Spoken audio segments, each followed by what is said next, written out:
ஓம் அண்ணளந்த தாளாளா தன்குடந்த நகராளா வரையெடுத்த தோளாளா எந்தனக்கோர் துணையாளன் ஆகாயே. இது திருமங்கையாழ்வாருடைய வேண்டுகோள். மண்ணையே அளந்த திருவடிகளை உடையவன் பகவான். திருவிக்கிரமன் என்னவனுக்கு திருநாமம். இதற்கு முன் ஏற்பட்டது வாமனாவதாரம். வாமனன்னு சொன்னால் குள்ளமானவன்னு ஒரு பொருள். அடுத்தது தன்னுடைய திருமேனி அழகாலே காண்பவர்களுடைய உள்ளத்துக்கும் கண்களுக்கும் சுகத்தை கொடுப்பவர், மகிழ்ச்சியை ஏற்படுத்துபவர் என்று ஒரு பொருள். இனி திருவிக்கிரமகான்னு சொன்னால் 3 அடிகளாலே 3 பதங்களாலே உலகத்தையே தாவி அளந்து தன்னுடைய பராக்கிரமத்தை காட்டியவர். ஆகத்தன் திருவடிகளால் உலகத்தையே தாவி அளந்தான். எப்படி? வலது திருவடியாலே கீழ்லோகம் அனைத்தும் அளக்கப்பட்டன, இடது திருவடியாலே மேல் லோகங்கள் அனைத்தும் அளக்கப்பட்டன. ஆயின் 3வது அடிக்கு இடமில்லாமலே போயிற்றே. மகாபலி சக்கரவர்த்தியே, 3வது அடியை கொடுக்கிறேன்னு சொன்னாய், 3 அடி மண் வேண்டினேன், கொடுத்தாய். ஈரடியாலே முடித்து கொண்டு விட்டேன், இனி 3வது அடிக்கு இடம் ஏது என்று திருவிக்கிரமன் கேட்க இடமின்றி தவித்து போனாம் மகாபலி. அந்த கதையைத்தான் இப்போது பார்க்க போகிறோம். பெருமாளோ திருவிக்கிரமனாக வளர்ந்து விட்டார். எவ்வளவு பெரியவராக இருப்பார்? திருமங்கையாழ்வார் ஒரு பாசுரத்தில் சாதிக்கிறார். ஒண்மிதியில் புனருருவி ஒருகால் நிற்ப, ஒரு காலும் காமரசீர் அவனுள்ள தென்மதியும் கடந்து அண்டமீது போகி மேலை தன்மதியும் கதிரவனும் தவிர ஓடி தாரகையின் புறந்தடவி அப்பால் மிக்கு ஒரு லோகமா தாண்டிண்டு போறதான். பூஹூங்கிற கீழ்லோகத்தை தாண்டித்தா மகாபலி நினைத்தான், மற்ற 2 உலகங்கள் நமக்குள்ளன, கவலை இல்லை. அடுத்து 2வது லோகத்தை தாண்டித்தா இன்னும் உலகம் உள்ளது, கவலை இல்லை. 3வது லோகத்தை தாண்டித்தா உலகத்தை தாண்டினதல்ல, மகாபலியினுடைய உள்ளத்தை தாண்டிச் செல்லவா. அனைத்து நம்மது நம்மது என்று அகங்காரத்தோடும் மமகாரத்தோடும் மகாபலி இருக்க, அவனுடைய காமரிசீர் அவனன் உள்ளத்தை கடந்தது பெருமானுடைய திருவடி.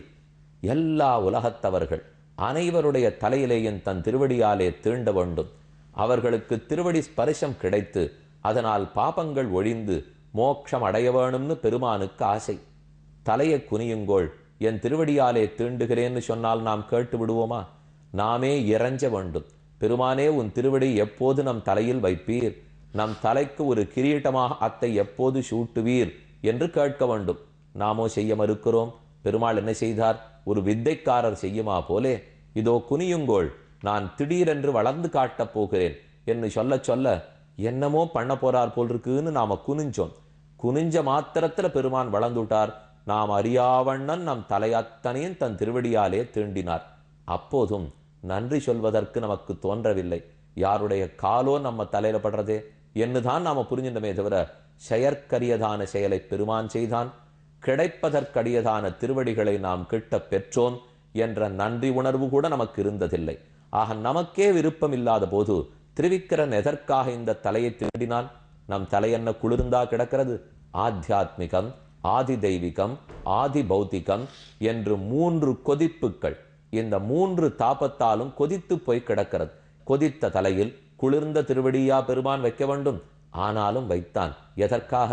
தூங்குகிற ஒரு குழந்தையை தாய் முதுகிலே கட்டி கொண்டு தூங்குவாள். குழந்தை 7 மணிக்கு தூங்கி போச்சு, சிறு குழந்தை. தாயார் அடுக்கலையில வேலையை முடிச்சுட்டு வந்து குழந்தையை கட்டிக்கிறார். குழந்தை என்ன 10 மணிக்கு முடிச்சுட்டு என்ன கட்டிக்கோன்னா சொல்லித்து? இல்லை. கட்டின்ற பிற்பாடு எழுந்திருந்து தாயே நன்றினா சொல்லித்து? இல்லை. மறுநாள் கார்த்தால் எழுந்த பிற்பாடு நன்றியா தெரிவித்தது? இல்லை. ஆனாலும் தாய் குழந்தை எதற்காக கட்டிக்கொள்ளுகிறார்? அவளுக்கு அதனிடம் இருக்கும் பாசம். இந்த குழந்தையை நாம் தான் காத்தாக வேண்டும் இருக்கிற பொறுப்புணர்வு. இந்த தாய்க்கும் இந்த குழந்தைக்கும் 40-50 வருஷ தொடர்பு. ஆனா பகவானுக்கும் அனைத்து செய்களுக்கும் அனாதிகாலமான தொடர்பு. ஆகையால் எப்படியாவது இவர்களுடைய தலையை நம் திருவடியாலே தீண்டி இவர்கள் பாபத்தை போக்கி நம் திருவடிகளில் சேர்த்து கொள்ள வேணும் என்று பெருமானுக்கு ஆசை. அதனாலதான் தூங்கிட்டு இருக்கிற குழந்தைய தாயாராக அறியாமல் கட்டி கொள்ளுமா போலே, நாம் அறியாத வண்ணம் இருக்கும் போதே பெருமான் வந்து நம் தலைமுழுக்க தீண்டினான், வளர்ந்துட்டார். ஒன் மிதியில் புனலுருவி ஒரு கால் நிற்ப, ஒரு காலும் காமரிசீர் அவுணன் உள்ளத்து எண்மதியும் கடந்த அண்டமீது போகி மேலை தன்மதியும் கதிரவனும் தவிர ஓடி. முதல்ல சந்திரனை சொல்றார் திருமங்கையாழ்வார். ஏன்னா ஏற்கனவே கொதிச்சு போயிருக்கிற தலையில திருவடி பட்டிருக்கு, அந்த திருவடிக்கு கொஞ்சம் குளிர்ச்சி உபச்சாரம் பண்ணுவோங்கிறதுக்காக மேலை தன்மதியும் கதிரவனும் தவிர ஓடி நட்சத்திர கணங்களை அத்தனையும் தாண்டித்து அழையா விருந்தியாளியாக பிரம்மாவனுடைய சத்தியலோகத்துல போய் நின்றது திருவடிகள். இப்ப அந்த உயர்ந்து நிற்கிற பெருமாளை சேவித்துக் கொள்ளுகிறோம். அவருடைய திருமேனிலை என்னென்ன தெரியறதான், அதைத்தான் இந்த அத்தியாயத்துல சொல்றார். அதாவது ரசாம் அச்சஷ்டாங்கிரி தலேத பாதயோஹோ மஹீம் மஹீத்ரான் புருஷஸ்ய ஜங்கயோஹோ பதத்ரிணஹா ஜானுனி விஸ்வமூர்த்தே ஊர்வோர் கணம் மாருதம் இந்திரசேனஹ. பகவானுடைய உள்ளங்காலில் ரசாதலங்கள் தெரிந்தன. அவனுடைய பாதங்களிலே பக்கத்தில் இருக்கிற பாதாளம் தெரிந்தது. மஹீத்ரான் அவனுடைய கணைக்கால்களில் மலைகளத்தனையும் நின்றன. ஆகாயத்தில் பறக்கும் பறவைகளத்தனையும் அவன் முழந்தாளுக்கருகே சென்றது.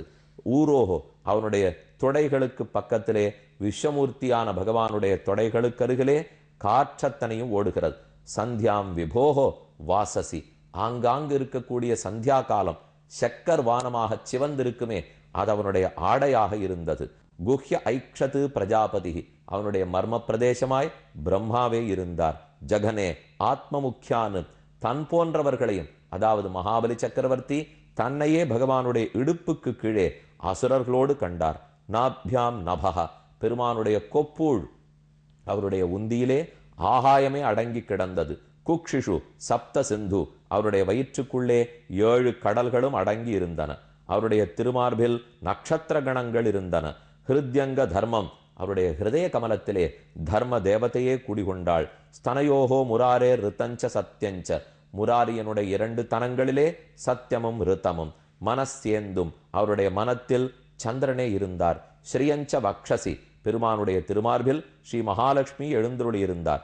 அரவிந்த ஹஸ்தாம் கையிலே தாமரைய பற்றி கொண்டு கண்டேச்ச சாமானி சமஸ்தபய பன்னு அவனுடைய திருக்கழுத்திலே சாமவேதமே குடிகொண்டிருந்தது.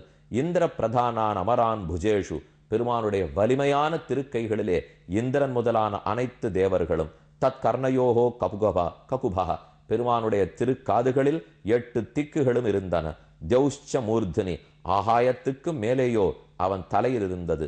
கேசேஷு மேகான் அவனுடைய பிரசஸ்த கேசம் தலைமுடியாக மேகக்கூட்டங்கள் இருந்தன. சசம் நாசிகாயாம் அக்னோச்ச சூரியம் பெருமானுடைய திருக்கண்ணில் சூரியன் இருந்தார். வதனேச்ச வன்ஹிம் அவருடைய வதனம் வாயில், அவருடைய நாக்கில் நெருப்பு கடவுள் இருந்தார். வாண்யாம்ச சந்தாம்சி அவருடைய பேச்சில் சந்தஸ்சுக்கள் வேதங்கள் இருந்தன. ரசே ஜலேசம் அவருடைய நாக்காக வருணனே இருந்தார். புருவோர் நிஷேதஞ்ச விதிஞ்ச பக்ஷ்மசு தர்மதேவதை யமதர்மராஜனே விதியே புருவங்களில் இருந்தார். அகச்ச ராத்திரிஞ்ச பரம்ச பும்சக அவருடைய கணை மயிராக பகலும் இரவும் இருந்தன. மன்யும் லலாட்டே அவருடைய நெற்றியில் கோபம் இருந்தது. அதரையேவ லோபம் அவருடைய இதழ்களில் ஆசை இருந்தது. இப்படி லோகத்தில் இருக்கிற அனைத்தையும் திருவிக்கிரமனிடத்திலேயே கண்டுகொண்டோம். மந்திரத்தை மந்திரத்தால் மறவாதென்னும் வாழ்தியேல் வாழலாம் மடநெஞ்சமேன் ஆழ்வாருடைய பாசுரம். இப்படி வையத்தையே தாவிக் கொண்டவனான எம்பெருமான் அவனைத்தான் திருவூரகத்திலே சேவித்துக் கொள்ளலாம். உலகளந்த பெருமாள்னு கேள்விப்பட்டிருப்பீர்கள். உலகத்தையெல்லாம் அளந்தான். திரு ஊரகமும் காரகமும் கார்வானமும் மற்றும் உண்டான திவ்யதேசங்கள் எத்தனையோ கட்சியில். காஞ்சிபுரத்தை சேவிக்க போனோம்னா எத்தனை திவ்யதேசங்கள், அதற்குள் 4 திவ்யதேசம் சேர்ந்திருக்கிற ஒரே ஊர். அதான் உலகளந்த பெருமானுடைய சந்நிதி. ஊரகத்தாய் நீரகத்தாய் நெடுவரையில் உச்சிமேலாய் நிலாத்திங்கள் துண்டத்தாய் நிறந்த கட்சி ஊரகத்தாய் என்ன ஆழ்வாருடைய ஒரே பாசுரம். திருநெடுந்தாண்டகத்தில் ஒரு பாசுரத்தாலே பல திவ்யதேசங்களை மங்களாசாசனம் என்றிருக்கார் ஆழ்வார். அதுல இது ஊரகத்தானுடைய திவ்யதேசம், உலகளந்த பெருமாள்.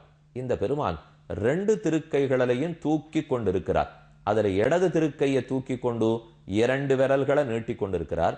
வலது திருக்கையை தூக்கி ஒரு விரலை காட்டுகிறார்.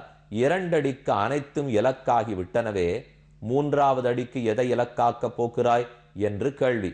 ஏற்கனவே திருக்கோவலூர பெருமாளை சேவிச்சின்றோம். அவரும் கை தூக்கி கொண்டிருக்கிறார். ஆனா திருவடிகளை மாத்தி தூக்கி கொண்டிருக்கிறார். உலகளந்த பெருமானுடைய திருவடி ஆகட்டும், அவருடைய பட்டு பீதாம்பரம், சிலாரூபத்துல பெருமாள் இருக்கிறச்சே என்ன வேலைப்பாடுகளோட என்னமா சேவை சாதிக்கிறார். இந்த பெருமாளை சேவித்து ஒருத்தருக்கு ஆசை வராமல் இருப்பதற்கு வாய்ப்பே கிடையாது. இந்த திருவடியை தவிர மத்தொன்னு நமக்கு ஒரு நாளும் புகழ் ஆகாது. இந்த திருவடியும் பார்க்கிறோம். நிமிர்ந்து பார்த்தாலே உலகனைத்தும் அவன் திருமேனிக்குள்ளேன்னு தெரியும் போது உலகமளந்த பொன்னடியே அடைந்துந்தேன் அணிபொழில் திருவரங்கத்தம்மானேன்னு திருமங்கையாழ்வார் சாதிக்கிறார். ரொம்ப ஆச்சரியமான திவ்யதேசம். இந்த திவ்யதேசத்துல இங்க திருவிக்கிரம பெருமாள் உலகளந்தவரா சேவை சாதிக்கிறாரே. அப்புறம் மகாபலி சக்கரவர்த்தியை கீழ்லோகத்துல சுத்தலத்துக்கு அனுப்பிச்சு விட்டார் பெருமாள். அங்க இருக்கும் போது அவன் வேண்டினானாம், தேவரி எனக்கு காட்சி கொடுக்கணும்னு. அப்போது நீண்ட ஆதிசேஷ வடிவத்துல அவனுக்கு காட்சி கொடுத்திருக்கார். அவர் தான் உரகமாக, உரகம்னா பாம்போல்யோ, ஊரகத்தான் உரகமா ஆதிசேஷனாகவே அந்த திவ்யதேசத்தில் மற்றொரு திருக்கோலம். இந்த ஆதிசேஷனுக்கு பாயசம் சமர்ப்பித்து வணங்கி வழிபடுதல் வெகு நாட்களாக மரபாகவே உள்ளது. ஆக உலகளந்த பெருமாள் சன்னதிக்கு போனோம்னா ஒரு திவ்யதேசத்துல 4 பேரை சேவித்து கொண்ட பாக்கியம் கிட்டும். உலகளந்தவனை இப்போது நாம் சேவிப்பது பாகவத புராணத்தின் மூலமாக. அந்த அத்தியாயத்தை முடிக்கிறார். க்ஷிதிம் பதைகேன பலேர் விசக்கிரமே நபரீரேண திசச்ச பாகுபிஹி பதம் த்விதீயம் கிரமதஸ்திரிவிஷ்டபம் நவை திருத்தீயாய ததீயம் அண்வபி. 3வது அடிய வைப்பதற்கு இடமில்லாமல் இருந்ததாம். மகர்ஜனாபியாம் தபசப்பரங்கதா. மகர்லோகம் ஜனோலோகம் மேல தபோலோகத்தை தாண்டி சத்தியலோகத்தை திருவடி அடைந்தது. சத்தியலோகத்தில் நான்முகன் என்ன செய்தார்? சத்தியம் சமீக்ஷிய அப்ஜபவோ நகேந்துபிஹி ஹிருதஸ்வதாம த்யுதிராவிருத்தோபியகாத் மரீச்சி மிஸ்ரா ரிஷயோ பிருகத்வதாக சனந்தனாத்யா நரதேவ யோகினாக. அப்போது பிரம்மா உருகி போனார். அழையா விருந்தாளியாக இந்த திருவடி வந்துள்ளதே. அதை கண்ட தர்ம தேவத்தை உருகினாள். அவள் கமண்டலு தீர்த்தமாக வந்து நிற்க அந்த தீர்த்தத்தை பிரம்மா சேர்க்கிறார். தாது கமண்டலு ஜலம் ததுருக்கிரமஸ்ய பாதாவஜேன பவித்ரதயா நரேந்திர ஸ்வர்துன்யபூன்னபசி சா பததி நிமாஷ்டி லோகத்ரயம் பகவதோ விஷதேவ கீர்த்தி.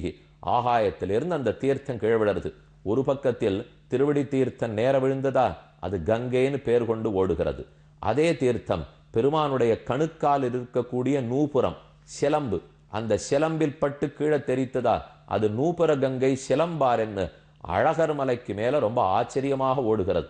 ஆக ஒரு பக்கத்துல கங்கையாக, மற்றொரு பக்கத்தில் நூபுர கங்கை சிலம்பாராக 2 பக்கத்திலும் ஓடி வருகிறாளாம்.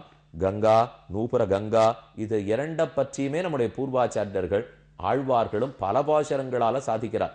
அந்த திருவிக்கிரம ஸ்ரீபாத தீர்த்தம் விழுந்து சொல்லியோ அதை பத்தி பெரியாழ்வார் சாதிக்கிறார்.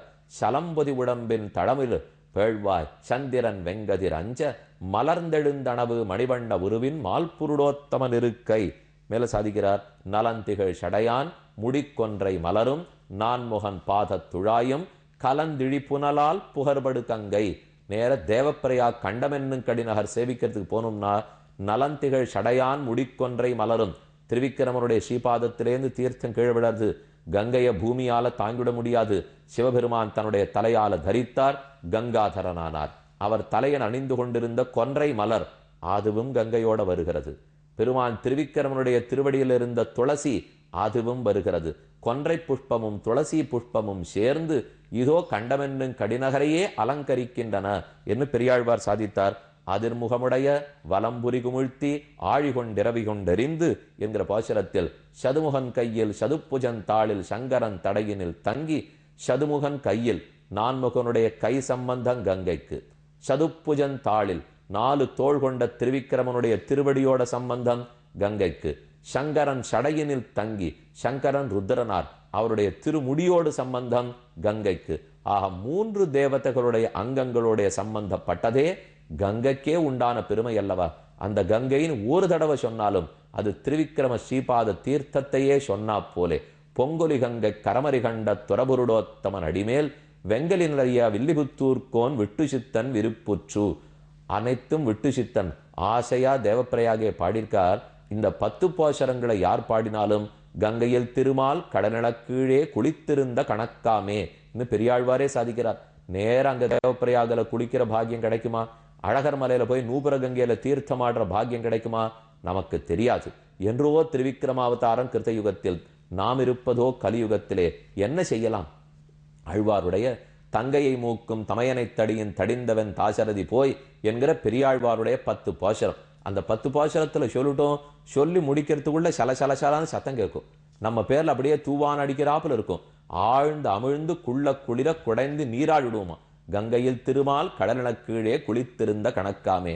திருவிக்கிரமனுடைய ஸ்ரீபாதத்தை அன்று பெரும் பேற்றினை நாம் அனைவரும் இழந்தோம். ஆனா இன்று பேறு பெறலாம். அந்த ஸ்ரீபாத தீர்த்தம் அழகர் மலைக்கும் போய் குளிச்சுக்கலாம். வடக்கு இருக்கக்கூடிய பதரிகாசிரமத்திலோ தேவப்பிரயாகிலோ ரிஷிகேசத்திலோ ஹரித்வாரத்திலோ எங்கும் தீர்த்தமாடி கொள்ளலாம். அப்படியே அந்த திருவடியில் இருக்கிற தீர்த்தத்தோட இன்னைக்கு முழுக்க திருவிக்கிரம பெருமாள் எழுந்துள்ள இருக்கட்டும். நாம அந்த திருவடி தீர்த்தத்தில் குளிச்சுட்டே இருப்போம். ஜலதோஷம் பிடிக்காது. மேற்கொண்டு சரித்திரத்தை நாள்